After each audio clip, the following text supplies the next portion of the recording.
Guys, ang ipakita ko sa inyo ngayon guys, ang long range infrared security alarm, bali version 1.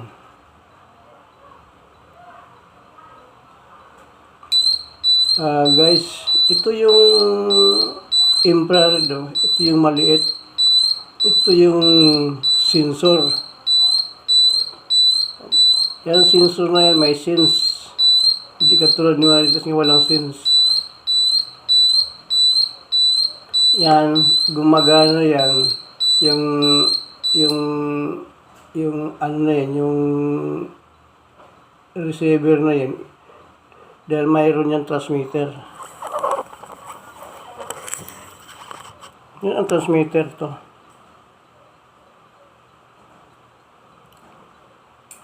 So, tingnan mo.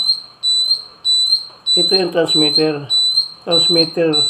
Yung isa naman, receiver. Bali, ito walang ilaw yan, no? Hindi katulad sa laser. Ito, maganda to dahil kahit sa gabi hindi nakikita kung may ilaw. Kung gagamitin sa mga bahay ito. Mga alarm, mga ano-anong gamit sa mga sensor. Yan maganda gamitin itong transmitter na to dahil walang ilaw, infrared.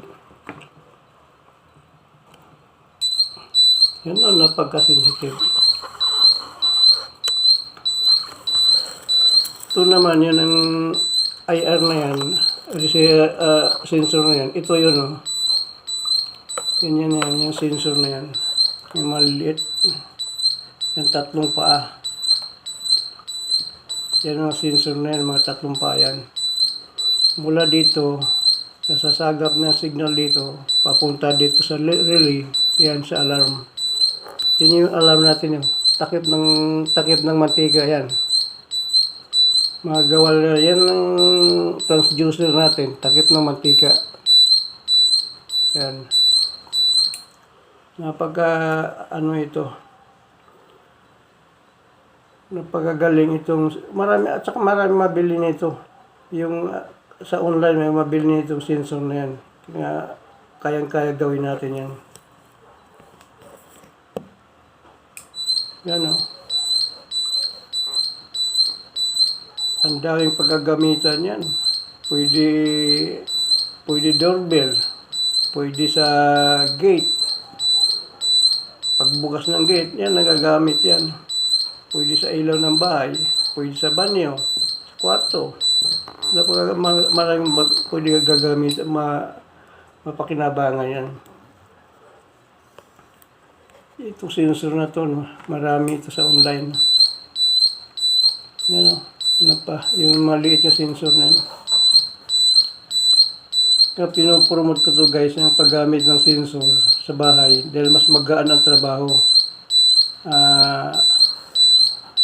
Medyo magaan ang trabaho, class pa. Hindi katulad ni Marites nga walang class. Puro lang paninira ng tao. Yan. Sensor, infrared sensor, detector, at saka infrared transmitter. Yun.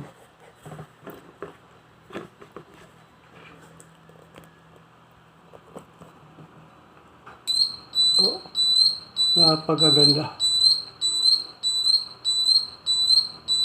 Simple lang, ano. Kaya sa sunod ito, ipapakita ko ang paggawa nito. Paano po ginawa itong transmitter, long range transmitter.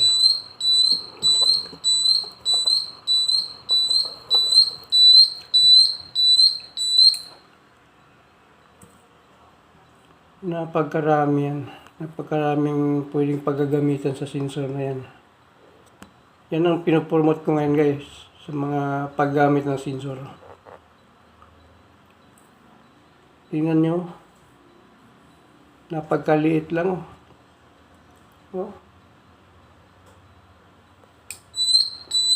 Napagkaliit, oh. Yan, oh. Parang bottle ng mais.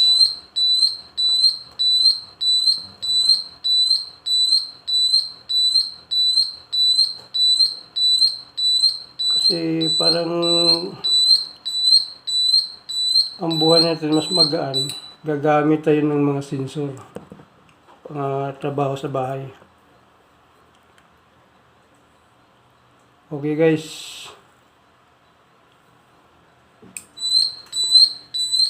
Okay. Follow na lang sa Facebook page ko at saka YouTube channel. Marami pa ako ipapalabas nga mga video at tungkol sa mga electronics. At yan ang nito, diagram. Kung sinong gustong gagawa nito.